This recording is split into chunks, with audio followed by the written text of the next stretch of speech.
Ada suatu kasus pembunuhan setelah orang yang dituduh membunuh anaknya sekian tahun atau sekian puluh tahun, 10 tahun kurang lebih menjalani hukuman, kemudian anaknya itu yang diduga dibunuh pulang ke rumah gitu. Itu kan kelucuannya luar biasa. Novel khawatir kejadian serupa ada pada kasus Vina, itu yang Mas Novel khawatirkan. Ya. Dan tentunya nggak cuma kasus Vina. Yang jadi pemikiran saya sekarang adalah apakah yang digambarkan di dalam film tersebut adalah yang benar? Iya. Karena kan di situ kan dikasih tahu ada penjahatnya, ada 8 orang kalau nggak salah. Iya. Apakah itu benar? Kalau itu nggak benar, itu lebih sedih daripada si keluarga tadi. Iya. Temanya soal mens rea. Mens rea ini pidana juga nih. Judulnya mens rea. Oh, saya pikir Mas Panji mau jadi penegak hukum, nggak ya? Enggak sih. Saya jadi. Ini di berapa tempat nih? Rencananya mau ke 10 kota. 11 sama Jakarta.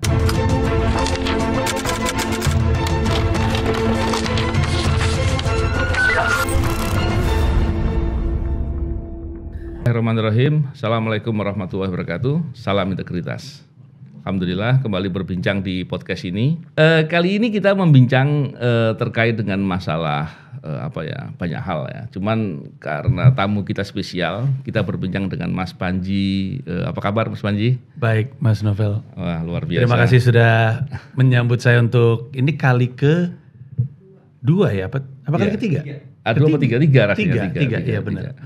Ngobrol sama Mas Panji tentu banyak hal yang segar, yang menarik ya. Apalagi kita berbincang di tengah situasi yang banyak kelucuan ini. Wah, bahan pelawak semua ini.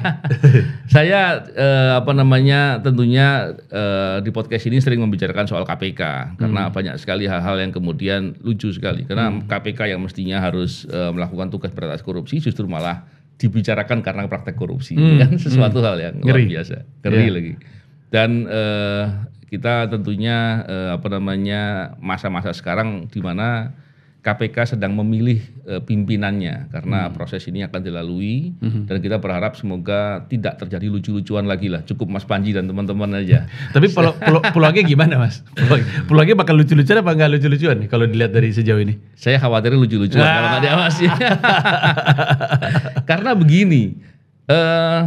Saya ingat sekali ya, tahun lalu Nurul Gufron itu berupaya untuk mencari kesempatan untuk maju lagi menjadi pimpinan KPK, bahkan ngajukan gugatan di Mahkamah Konstitusi, dan kemudian peluangnya ada, dan sekarang ketika saatnya itu akan digunakan, dia sedang diperiksa di kode etik.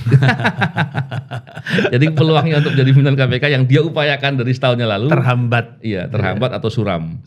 Karena suram, maka kemudian dia lapor polisi, dewasa dilaporkan polisi. Itu dia. Ini lucu-lucuan lagi, saya bilang ada cukuplah lucu-lucuan ini. Iya. Kadang-kadang orang tindakan-tindakannya itu dia nggak sadar publik melihat seperti apa ya. Nah itulah. Dia nggak berpikir bahwa apa yang dilakukan itu kan publik kan bisa ngelihat dan bisa menilai gitu, bisa beropini. Iya. Saya bersyukur kalau publik terhibur dengan kelucuannya gitu ya. Masalahnya sepertinya nggak terhibur, marah melihat situasi. Iya itu. betul. Iya. Dan praktek penegakan hukum di Indonesia juga banyak sekali problem ya, Mas Panji. Iya. Memang kalau kita melihat doktrin hukum pidana itu luar biasa sekali, ideal sekali. Karena salah satunya tentunya orang-orang yang sekolah di Fakultas Hukum memahami bahwa lebih baik melepas 1000 orang yang berbuat kejahatan daripada menangkap 1 orang yang tidak bersalah. Itu doktrinnya luar biasa. Hati-hati. Tapi praktek penegakan hukum yang justru korup ya, akhirnya menimbulkan problem-problem yang mengkhawatirkan dan menyedihkan lah. Bahkan kalau menggunakan standar pembuktian, itu standar pembuktian namanya beyond reasonable doubt standard. Standar pembuktian di atas keraguan-raguan. Seorang hakim menghukum seseorang apabila disidangkan dalam perkara pidana, dia harus punya keyakinan yang penuh. Kalau ada keraguan-raguan, dia harus bebaskan. Nah, cuman kan kadang-kadang bebaskan hakimnya dibully. Tapi memang gimana ya, hakimnya juga banyak korupsi, terima suap, jadi dicurigai. Jadi repot. Ya. Dan saya dengar katanya Mas Panji lagi nyiapkan ini ya, acara yang temanya soal mens rea. Mens rea ini pidana juga nih. Judulnya mens rea. Oh, saya pikir Mas Panji mau jadi penegak hukum, enggak ya? Enggak sih. Saya jadi Batman. Oh iya. Sebenarnya karena Saya seneng banget menggunakan istilah atau frasa yang menurut saya bikin orang diskusi gitu, bertanya. Biar kalau bikin judul tuh nggak berhenti di situ gitu. Apa sih ini? Apa sih itu? Ada penggalian. Nah, waktu saya dengar istilah mensrea pertama kali, saya suka dengan istilahnya. Pertamanya karena saya ngerasa sebagai pelawak juga saya nggak punya niat jahat. Kan pelawak tuh paling duluan dituduh. Ini maksudnya mau ngaco ya? Ini maksudnya mau begini ya? Padahal nggak ada. Dikirain ada pretensi politik gitu nggak ya? Nggak ada. Pelawak hanya pengen melawak, tapi saya resah kenapa kita tuh selalu dituntut keseriusannya. Ngomong yang benar, ngomong yang hati-hati gitu. Padahal juga ngelawak. Iya, padahal lagi ngelawak. Pada saat yang bersamaan, yang harusnya ngomongnya hati-hati, yang harusnya ngomongnya benar, bisa ngomong sembarangan di media, habis itu nggak ada konsekuensi. Nah itu keresahan saya. Itu ngelawak juga tuh dia malah. Itu ngelawak juga tuh dia tuh. Nah jadi makanya saya gunakan istilah mensrea dengan bilang ini saya mau bikin pertunjukan nih. Sekeras-kerasnya terasanya joke ini, saya benar-benar niatnya nggak ada kok, cuma pengen bikin orang ketawa. Tapi pada saat bersamaan banyak juga pembahasan memang soal politik, soal hukum, soal motif dibalik ini dan itu gitu. Emang pertunjukan yang agak serius nih, Mas. Ini di berapa tempat nih? Rencananya mau ke 10 kota. 11 sama Jakarta dan jalannya baru tahun depan. Jalannya baru April sampai dengan Agustus 2025, tapi penjualan tiket mulainya di tahun ini di Agustus. Jadi April sampai Agustus 2025. Betul. Kok lama sekali, kenapa nggak cepetan aja? Orang pada nggak sabar kalau Mas Panji ngadain acara. Satu memang itu betul, tapi kedua saya juga masih harus menyelesaikan tur. Saya saat ini di luar negeri juga lagi bikin tur. Aku kan tinggal di New York sekarang, Mas. Aku tuh ada tur yang berbeda, judulnya 10,000 Hour. Itu pergi ke sejumlah kota Amerika Serikat, pergi ke 3 negara Eropa, terus beberapa kota Asia. Itu dulu selesai, baru tahun depan saya jalanin yang di Indonesia. Dan memang gini Mas Panji, tadi saya bicara soal penegak hukum ya, penegakan hukum yang lucu-lucuan gitu ya, banyak kelucuan juga. Ternyata kebijakan-kebijakan kita juga banyak yang lucu-lucu loh Mas Panji. Ya betul sekali. Mas Panji ingat nggak beberapa waktu yang lalu yang dikritik di banyak media investigasi terutama terkait dengan masalah contohnya ini ada penggunaan kawasan hutan untuk digunakan sebagai sawit, perkebunan sawit. Kawasan hutan itu tidak boleh dimasuki. Tidak boleh bahkan dahannya dipatahkan nggak boleh.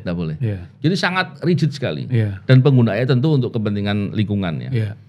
Bayangkan kalau dipakai buat sawit, itu ceritanya gimana? Dia udah masuk, dia nebang, dia hancur itu semua yang harusnya dan itu jumlahnya lebih dari 3 juta hektar. Wow. Tapi kemudian pejabat kita ada yang bilang begini, ini gimana lagi sudah terlanjur ditanam, masa mau dicabuti? Ya sudah kita putihkan aja. Kenapa itu sering banget ya Mas Novel? Kenapa sering banget gitu? Kayak ambil contohnya ini maaf Mas Novel sedikit, tapi dalam spirit yang sama. Kemarin kan hasil MK atau rekomendasi apa sih waktu keputusan yang melahirkan Gibran bisa jadi wapres. Itu kan kemudian dilewati proses ada diskusi lagi yang terjadi. Kemudian rekomendasinya adalah bahwa sebenarnya hasil yang kemarin itu cacat, tapi ya Gibran udah keburu tanggung, ya udahlah ini berlaku untuk yang selanjutnya. Itu kan sering banget kan, salah tapi dibiarin gitu. Tapi kalau tadi yang saya ceritakan, kewajibannya adalah penegakan hukum. Iya betul. Sudah penegakan hukum, ada kewajiban lagi denda. Kenapa? Karena memperbaikinya itu butuh biaya besar. Dan dampak karena kerusakannya itu sudah terjadi dan dirasakan masyarakat. Tapi ketika cuma diputihkan saja kita bingung, wow. Luar biasa ini. Apa yang terjadi dengan semua kerusakan? Siapa yang mau ngongkosin perbaikannya gitu ya? Dan nggak cuma itu, banyak lagi cerita-cerita yang lain. Contoh tambang. Kita sebut aja Pak Faisal Basri gitu. Pernah bicara dengan banyak media menceritakan soal adanya ekspor nikel, bahan tambang nikel ke Cina. Ketika ekspor dari Indonesia ke Cina, berarti Cina kan datanya dicatat sebagai impor dari Indonesia. Betul. Catatannya ternyata ada nilainya sekian dan dicek di data ekspor kita nggak ketemu. Itu jomplang atau terjadi selisih 5 juta ton, bayangin. Wow. 5 juta ton. Itu kalau ditumpuk segede apa gitu, segunung lah kira-kira ya. Dan kemudian ketika itu dilihat sejumlah itu, berarti kan ada barang yang diselundupkan atau berangkat tanpa melalui mekanisme yang benar sejumlah kurang lebih 5 juta ton. Ini kan sangat serius sekali. Dan itu kemudian tidak ada apa-apa gitu. Ini hal luar biasa sekali. Karena kalau bicara terkait dengan hal itu, tentu dugaannya adalah tambang ilegal. Ketika tambang ilegal itu bukan hanya soal ekspornya saja, tapi kerusakan lingkungannya. Lubang-lubang yang digali pasti tidak akan ditutup lagi dengan mekanisme yang benar karena prosesnya ilegal. Dan harusnya kan siapapun yang terkait dalam setiap proses itu kan bisa dimintai pertanggungjawabannya kan? Betul. Tapi enggak. Jadi luar biasa sekali. Jadi melihat banyak hal-hal yang seperti itu, kita kadang-kadang harusnya marah idealnya, tapi karena terlalu sering kadang-kadang kita terhibur juga. Ini jokes. Iya. Emang yang kayak gini-gini kalau ini di sini perannya komedi Mas Novel. Kadang-kadang ya, ketika ada sebuah kejadian, kita tuh terbuka pilihan mau bereaksi seperti apa. Mau kita marah, mau kita sedih, atau mau kita tertawakan. Selalu lebih enak untuk ditertawakan kan. Kalau kita marah-marah capek selalu ada. Kalau kita sedih kontraproduktif karena kita jadi nggak bisa ngapa-ngapain. Makanya untuk sejumlah isu itu sebenarnya paling enak diketawain aja. Tapi ketika kita menertawakan, bukan kemudian kita melupakan atau membiarkan, apalagi merasa itu ya udah jadi benar karena kita bisa ketawa, enggak. Ditertawakan untuk kita mencoba untuk membasuh lukanya saja, tapi juga untuk membuat kita ingat bahwa ada sebuah kesalahan loh. Gitu. Itu sih peran-peran para pelawak aja lah. Hal-hal yang sedih dan bikin marah tuh putar balik jadi ketawa aja. Iya. Dan tentunya masyarakat akan semakin ingat ya. Dengan begitu harapannya semakin kritis dan semakin mau melihat fenomena-fenomena sosial. Pengennya seperti itu. Kadang-kadang ya soalnya kalau diskusi resmi orang pada nggak mau datang. Betul. Mas, Atau sekali-kali coba diskusi resmi deh. Nanti kita coba ya. Tapi yang ada Mas Panji. Orang curiga, masa sih? Tapi saya pernah deh kayak gitu, nggak laku tiketnya Mas Novel. Gitu. Balik lagi ke lawak aja. Waktu itu saya pernah bikin acara ada dialog dan ada monolog kebangsaan. Banyak juga yang nonton, tapi nggak sebanyak kalau nonton stand up sih. Iya. Tapi kalau lewat acara lawak tuh orang bukan cuma mau datang, mau bayar bahkan untuk nonton gitu. Dan situasi Indonesia sekarang ini memang lagi menarik kan.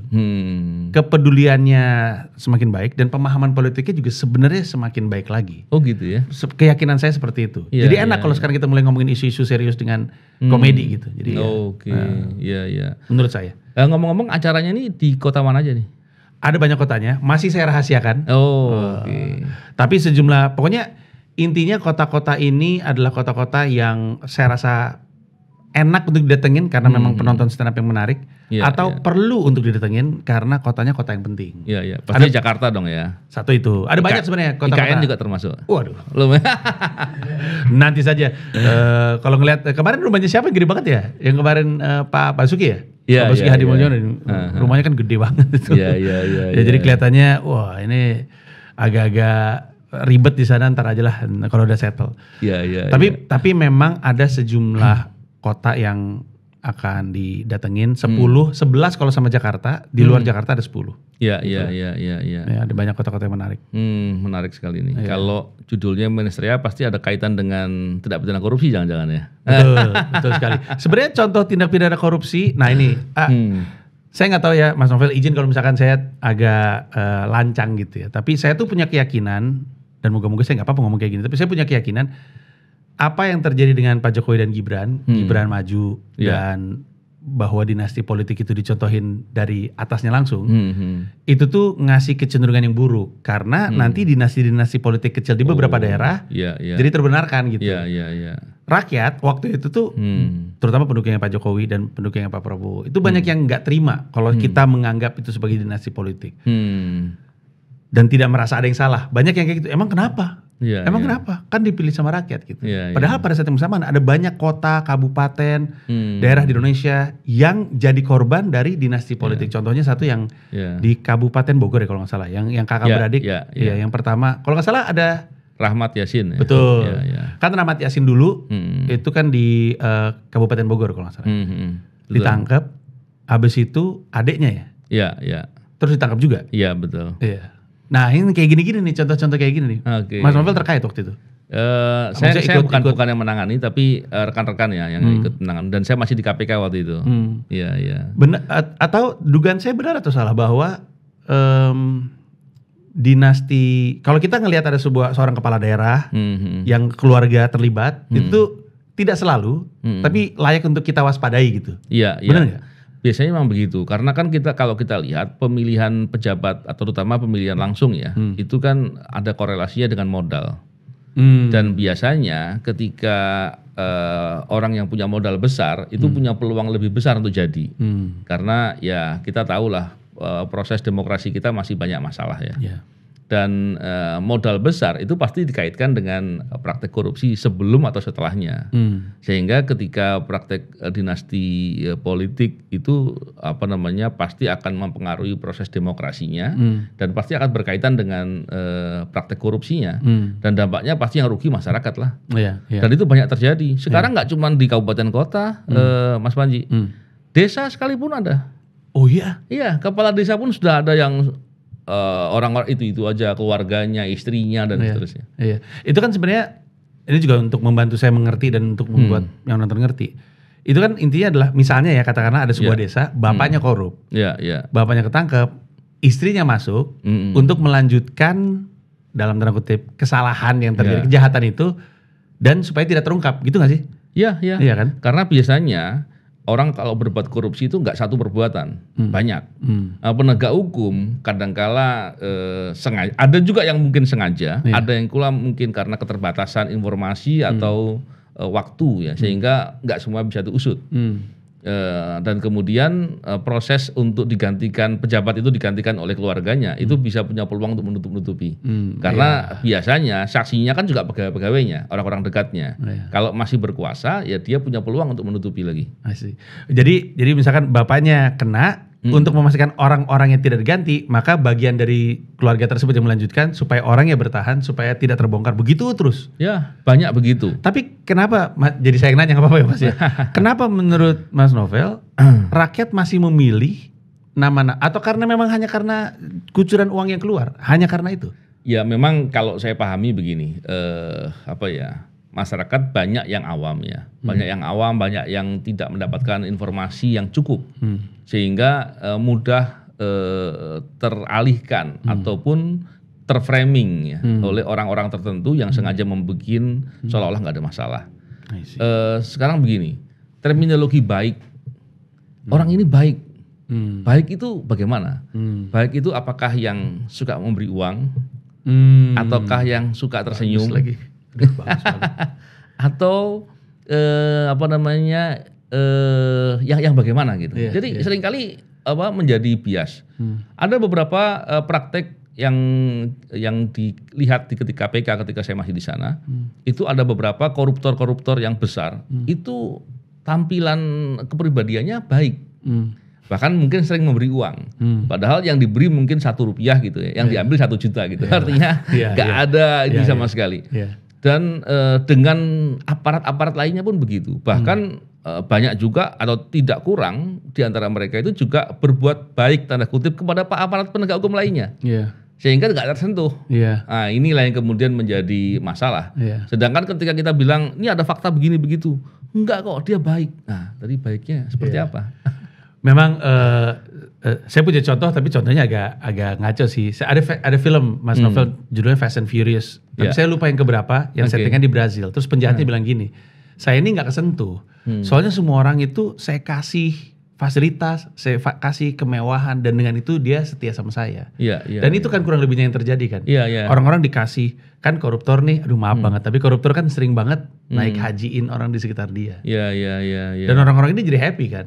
Orang-orang ini juga mau melindungi si koruptor ini, karena dia mau terus menikmati fasilitas dan kemewahan yang dia dapat. Jadi terpenjara oleh kemewahan. Nah, selama orang Indonesia masih terus seneng dikasih kayak gitu-gitu, susah banget untuk ngutak-ngatik koruptor. Karena itulah cara dia menjaga kejahatannya gitu untuk tetap berjalan. Dan begini, bahkan bukan sampai di situ saja Mas Panji. Seandainya nih saya bicara pejabat apa kira-kira ya? Pejabat yang basah apa kira-kira? Pejabat pajak lah gitu, ya kan? Seandainya ada pejabat pajak, di level tertentu saya sebut jabatannya, ada yang tersinggung pula. Ternyata hidupnya sederhana. Itu masyarakat sekitarnya mesti bingung loh. Ini ngapain sih? Apa jadi dianggap aneh gitu. Tapi seandainya pejabat pajak kemudian kaya, dianggap lazim. Tapi alhamdulillah sekarang sudah semakin baik ya. Masyarakat sudah semakin banyak yang cerdas dan teliti soal itu. Tapi dulu kan masih banyak itu kejadian seperti itu. Begitu juga pejabat penegak hukum, kaya raya, ya wajar aja dia pejabat ini. Padahal kalau dilihat secara benar kan nggak begitu. Nah, pemahaman-pemahaman inilah yang kemudian bisa digunakan untuk menjadi menutupi praktek-praktek korupsi. Wow. Masih jauh kita ya. Untuk bisa rapi dan beres tuh ya masih. Kalau saya bilang masih jauh enggak. Karena begini, semua tergantung pemimpin yang tertinggi. Kalau ada perintah atau keinginan yang sungguh-sungguh itu nggak lama. Saya masih ingat ya dulu ketika saya masih menjadi anggota Polri, ketika seorang Kapolri waktu itu betul-betul punya komitmen untuk memberantas perjudian, itu sebentar langsung hilang. Bahkan waktu itu orang bilang nggak mungkin judi bisa dihilangkan, karena mohon maaf itu fakta yang terjadi waktu itu ya, itu banyak digunakan untuk operasional penegak hukum. Nah, rata-rata pejabat disuap lah begitu ya. Itu ketika ada komitmen yang tegas berantas judi, betapa kerusakannya segini timbul ke masalah sosial, masyarakat di level bawah banyak yang kemudian kehidupannya rusak gara-gara perjudian, itu kemudian diberantas dalam tempo waktu nggak terlalu lama hilang. Artinya bisa. Saya juga optimis ketika praktek korupsi ini, ketika ada ketegasan dari pemimpin tertinggi kita, tentunya presiden ya, dan tentunya bukan cuma presiden sendiri, harus dibantu oleh banyak pihak, dan itu dilakukan, saya kira nggak lama, dan itu harusnya bisa, kurang lebih seperti itu, Mas. Ya, berarti antara kita berharap dengan yang ini, atau kita tunggu yang selanjutnya. Ini menarik sekali ini, Mas Panji kapan-kapan boleh juga tuh bikin riset soal kelucuan-kelucuan di penegakan hukum, Mas Panji. Pengen sih. Kalau ada waktu saya pengen ngobrol, ngumpulin bahan untuk memperkaya mungkin pertunjukan saya yang tahun depan ini, Menser ya. Karena mumpung lagi ngomongin hukum ya pengen juga sih kapan-kapan. Kayaknya kita perlu ketemu tapi bukan bikin konten. Iya, biar saya bisa ngegali. Menarik Mas Panji. Tentunya kita berharap semoga kreativitas Mas Panji dan kawan-kawan seniman lainnya itu bisa membantu masyarakat untuk tersadarkan lah. Walaupun dengan cara-cara lucu ya. Tapi dengan begitu orang berpikir. Karena ketika ditertawakan kan sebetulnya harusnya malu ya. Harusnya. Ketika ada perbuatan salah ditertawakan harusnya malu ya. Tapi kadang-kadang orang suka pura-pura. Pura-pura gak ngerti. Kalau gak malu minimal dilakukan terus lah. Semoga lama-lama jadi malu. Iya, mungkin dikonsisten. Iya. Mas Panji, kita juga tentunya lihat belakangan ini ada kasus di Cirebon itu. Itu kasus pembunuhan dan perkosaan yang terjadi 2016. Betul. Ini menarik sekali ya. Kenapa? Karena setelah kemudian kembali lagi ini orang-orang kreatif, seniman ya, bikin film, kemudian bisa mengungkap atau mendorong pengungkapan dengan lebih baik. Saya juga pernah melihat fenomena, tapi tentunya kita periksa lagi lebih jauh nanti. Ada suatu kasus pembunuhan setelah orang yang dituduh membunuh anaknya sekian tahun atau sekian puluh tahun, 10 tahun kurang lebih menjalani hukuman, kemudian anaknya itu yang diduga dibunuh pulang ke rumah gitu. Itu kan kelucuannya luar biasa. Kelucuan sedih sih sebenarnya. Iya, tapi sekali lagi juga membuat kita sangat prihatin ya dengan situasi itu. Jadi soal kasus yang Mas Novel khawatir kejadian serupa ada pada kasus Vina, itu yang Mas Novel khawatirkan. Iya. Dan tentunya nggak cuma kasus Vina, kasus-kasus lain. Tapi di awal tadi kan saya katakan soal standar pembuktian, kehati-hatian dalam pidana. Tapi kalau Mas Panji melihatnya gimana nih? Saya sebenarnya lebih ke ini istilahnya slippery slope ya Mas. Iya. Karena rasanya sedih ngelihat kejadian seperti ini, kemudian dimonetisasi. Iya. Pada saat yang bersamaan, saya nggak punya hak untuk ngomong sedih, nggak punya hak untuk ngomong nggak setuju, karena keluarga mengizinkan untuk kasus itu kemudian difilmkan. Ya. Yang jadi pemikiran saya sekarang adalah, apakah yang digambarkan di dalam film tersebut adalah yang benar? Iya. Karena kan di situ kan dikasih tahu ada penjahatnya, ada 8 orang kalau nggak salah. Iya. Apakah itu benar? Kalau itu nggak benar, itu lebih sedih daripada si keluarga tadi. Iya. Karena kalau si bapak tadi itu yang dituduh membunuh anaknya, itu aja sedih ya. Saya nggak bunuh anak saya, apalagi anaknya ternyata kabur kan. Iya. Terus dituduh, terus dia nggak bersalah lagi. Itu saya simpati dan kasihan, tapi lebih simpati dan kasihan lagi. Kalau misalkan yang kasus ini bukan cuman salah, tapi jadi film gitu. Udah pada benci gitu. Saya nggak tahu sih apakah kasusnya benar atau saya nggak tahu. Tapi kan Mas Novel tadi bilang bahwa dalam beberapa kejadian di Indonesia tuh sering banget. Karena mungkin tekanan publik, kasus tuh pengen buru-buru selesai gitu. Sehingga cara untuk menyelesaikannya tidak proper. Gitu. Saya nggak tahu apakah ini terjadi di kasus Vina atau tidak. Cuman ya udah jadi barang film, susah banget untuk memutarbalikkan opini publik kan. Dan tentunya contoh-contoh tadi membuat orang-orang yang kreatif perlu memberikan perhatian terkait dengan masalah-masalah seperti ini. Iya betul. Termasuk Mas Panji sebagai stand up ya. Betul. Komika, tentunya kita berharap dengan begitu mendorong penegak hukum bisa bekerja benar-benar sehingga praktek-praktek yang salah atau bermasalah itu nggak terjadi lagi. Ya, moga-moga. Mas Panji, terima kasih. Semoga acaranya sukses. Saya terima kasih Mas. Senang sekali Mas Panji dan kawan-kawan semakin kreatif. Semoga bisa bermanfaat yang lebih luas. Baik. Terima kasih. Salam integritas. Assalamualaikum warahmatullahi wabarakatuh. Waalaikumsalam.